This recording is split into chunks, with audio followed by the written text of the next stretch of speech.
आज हम भाग्यवती मालिन के जीवन प्रसंग को श्रवण करेंगे। फलों का नाम सुनते ही दोनों हाथों की पसर में अन्न भरे हुए श्री कृष्ण फल लेने के निमित्त दौड़े। उनकी पसर में से धीरे धीरे अन्न गिरता जाता था। श्री कृष्ण को देखकर मालिन ने उनके दोनों हाथ फलों से भर दिए। भगवान ने भी अपने हाथ के शेष अन्न से उसकी टोकरी रत्नों से पूर्ण भर दी। मथुरा की एक भाग्यवती मालिन व्रज में साग भाजी तथा फूल फल बेचने के लिए आया करती थी। नन्हे से सांवरे की सलोनी सूरत पर वह अनुरक्त थी।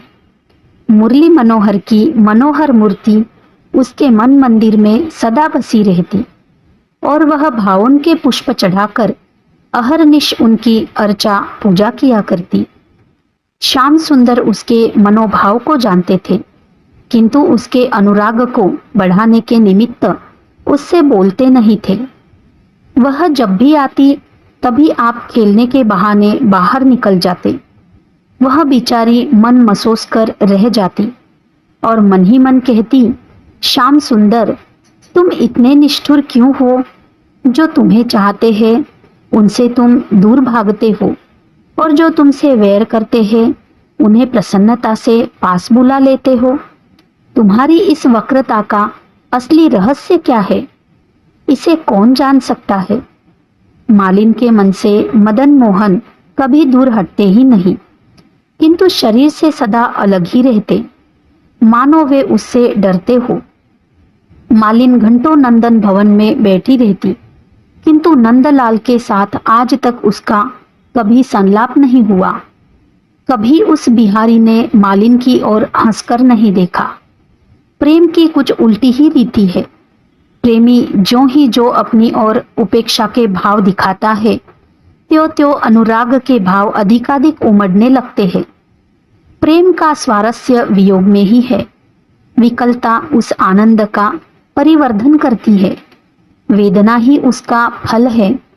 चाह ही उस तक पहुंचाती है। मालिन का मन विहंगम अब दूसरी जगह न जाकर सदानंद के आंगन में ही उड़ उड़ कर चक्कर लगाने लगा।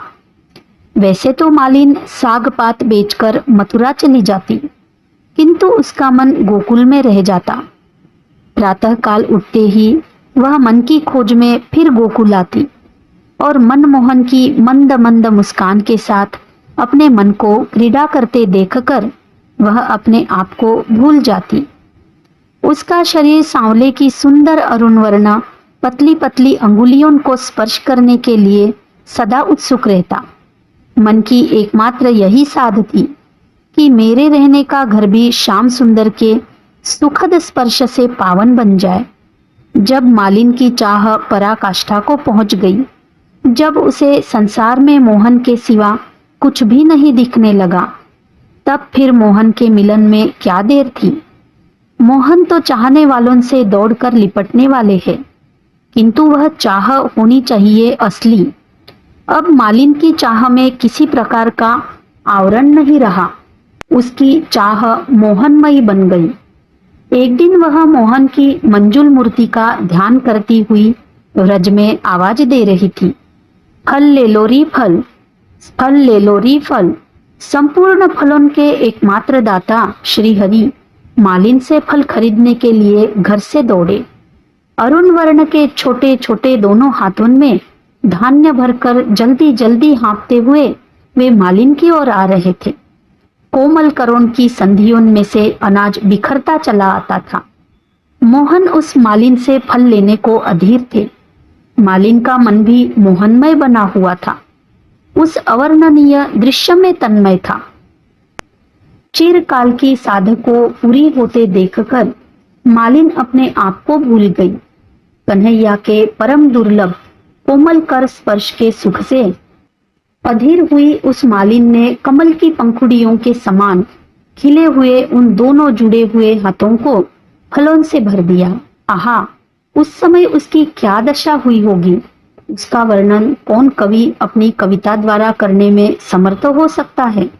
श्याम सुंदर के लिए उसने सर्वस्व समर्पण कर दिया। संपूर्ण अभिलाषाओं को पूर्ण करने वाले हरि ने भी प्रेम के अमूल्य मोतियों से उसके रिक्त भांड को भर दिया। मालिन का जीवन सफल हुआ। उसने साधारण फल देकर फलों का भी परम फल, दिव्य फल प्राप्त किया। मनमोहन का ध्यान करते करते वह उन्हीं की नित्य किंकरी हो गई। प्रभु ने उसे अपना लिया। उसी क्षण वह मालिन धन्य हो गई।